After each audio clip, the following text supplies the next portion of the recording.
So, how do you use your literacy homeschool book? So, when you get this, you will put a picture of your child at the front with their name. So that personalises it straight away.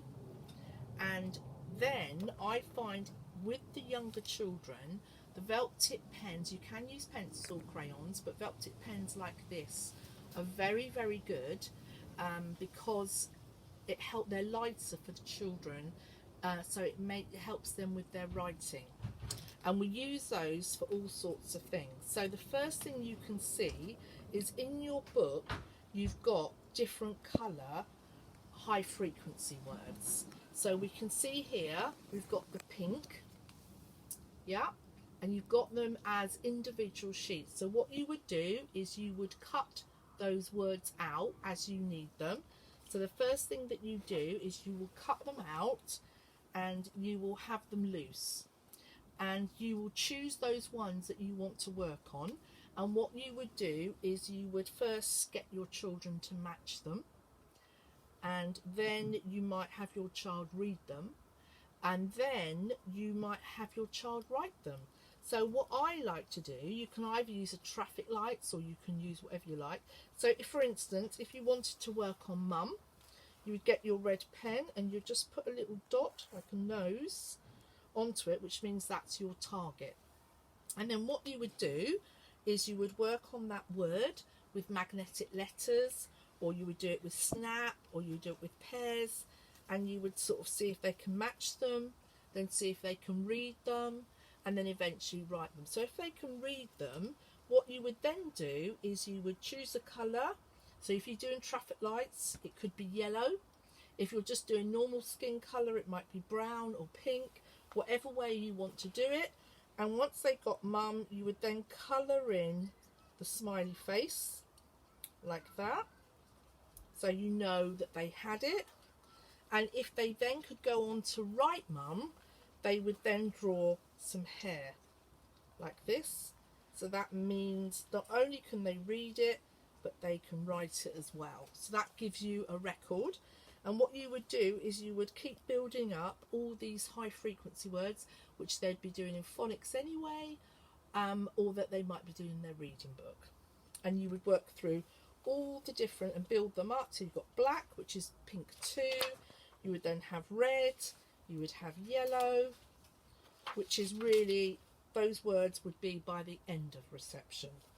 And on the back, if your child is even more capable, you would then have blue, and you would work on green and orange. But usually they would do these in year 1. But they're there just in case you need it. So those are the high frequency words. And then after that, as I have mentioned, they're mostly based on the phonics and book bands. And as your children read the books, you have little targets that are based on the reception targets, the early years. So you know what targets your children will be working with, and that will be done with home and school. And once they had, pink is the first one that they would work on. So you get your pink pen and you would draw a little circle around your pink smiley face. So that shows you you're working on those very simple one sentence books. And then once they'd reached the pink and they'd got that secure, you would then colour that in, and then you would move on to the red one, and you would then put a circle around the red, which would show you what level of understanding your children are at. So that would go through, and what we're looking at by the end of reception, we're looking at a nice red getting towards yellow. And what we want to see is a definite pink.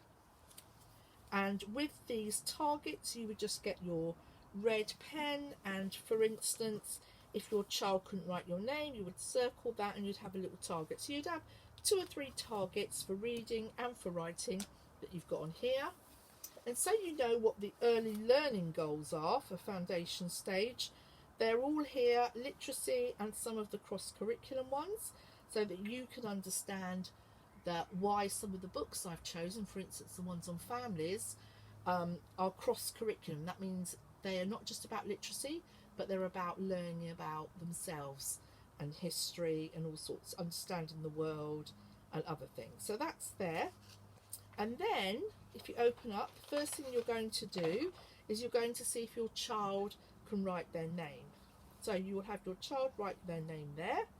Now sometimes they can do it, sometimes they can't. So don't worry, or sometimes they might partially know it. So for instance, if we look at this book here, this child has put, my name is Maya. So she's mostly been able to write her name. Some formation isn't perfect, but that doesn't matter. That tells us what she's coming in at. And she's been able to do her self-portrait, a bit small. Try and get them to do it a bit bigger, but that's her self-portrait. So you would then get your child to draw themselves, and then it tells you if they can read, write their name, and draw a picture of themselves. That gives us that. And then on that side, I can say something about myself. Now remember, this is real strong oracy program. That means we're looking at how the children talk. And when they first start out, we want to find out what they can tell us about themselves. So what they would do is they would write a little bit. So this little girl, Maya, wrote, I like playing outside. I play drawing. I draw my family, my mummy, my daddy, my sister and myself. I like to read a book. Shy is my friend. We play hide and seek. I watch TV. My favourite programme, Melody. So that was just what she wanted to tell us about herself, and we can see her starting point for her natural language. Then we move on. In the book, we then have her baby picture is put here. So if I can show you an example of a baby picture, and we also might want to see if she can do a little bit of writing. So you can see that there's a little bit of writing, a few letters, and she put, I used to smile, I'm sitting on the settee. And so it doesn't matter if they're just letters and they don't make sense, but it's her first writing. And there's a picture of her and her baby picture. So it's important that you have a baby picture for your child. We then go on to your family, and as we know, each family is unique. So you put a picture of the family here, and again she will write and say something, or he will write or say something about the family. And then we will move on to the home, and she would have a picture of her house, or he would draw a picture of the house, and then they would write something about that or say something about that. So at the early stages, it might just be marks on the paper, it might be squiggles. So don't worry about that. So that fits into the family things. That's the first thing.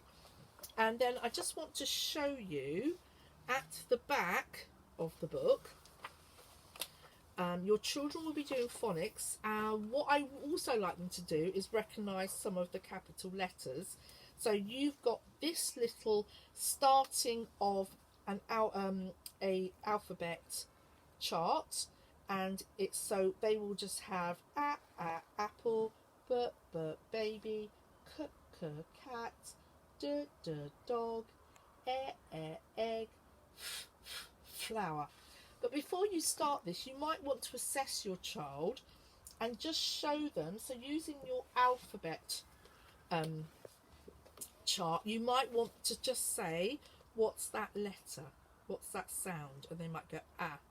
If it is, what's that sound? B. If they know it, you get a green pen. Again, my little traffic lights. So if they know it, you would then put a green pen. If they knew the A, because that's the first thing you're really going to not look at the capitals so much, but the small ones. Do they know B? And you would colour it. And if they didn't know it, say for instance they didn't know cur, what you would do is you'd put a red pen on that, which would show you that's one you need to work on with your child. Okay, but you would use your whiteboard because you want to see if they can recognise letters in isolation first.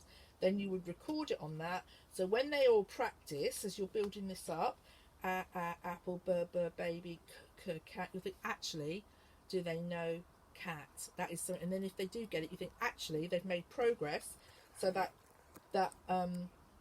Red will either turn to orange, which means nearly there, or it would turn to green, which means they've got it. So you can then see what they know. With the capitals, that's something they're going to get later, but it's nice for them to see it.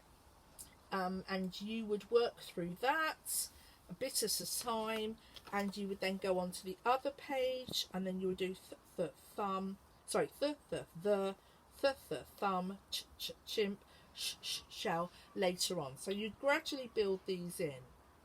Now, to complement this, you have these, which will be cut up, and so they will eventually have words on the back, letters on the back, which you would then make words with. So you could do at, and if they've forgotten what at was, they could just turn it over and they'd see the apple, so they would know that that was that.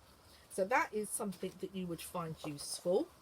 The other thing is, when they're more advanced at the end of reception, we then have their first word bank. So on that word bank, they would then be able to find some high frequency words and begin to realise that you can find words in alphabetical order. But that's again after Easter in reception that you'll be looking at moving into year 1. So you've got all of that. Also, I've put some extra phonic words and some other words as well.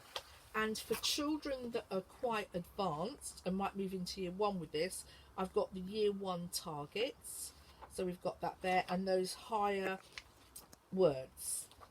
But also, what else I have in here is at the back, as your child are going to be working on the phonics and you want to keep a tab on things, I've got all the very simple phonics that they would work on to begin with. And what I've done is I've put them like in rhyming patterns. So as they get through a lot of the phonic spine that they're doing, what I've done that's slightly different is I've put them into rhyming patterns, so eventually they can start hearing how words rhyme. And so you've got all of those there. You've got the set 1, phase 2 ones on letters and sounds, and then you've got a little sound box, and then I've got also some of the harder sounds, phase 3 ones, harder phonics ones, so if they get advanced, you know what word patterns to work with them, and again they're in rhyming patterns. But what you would be doing is following your school's phonic reading programme and your school's phonic spine. This is an additional thing to do later on once they really get those first sounds secure. Okay, so I hope that's useful for you, and you can see this is something that would work right the way through to the beginning of year 1.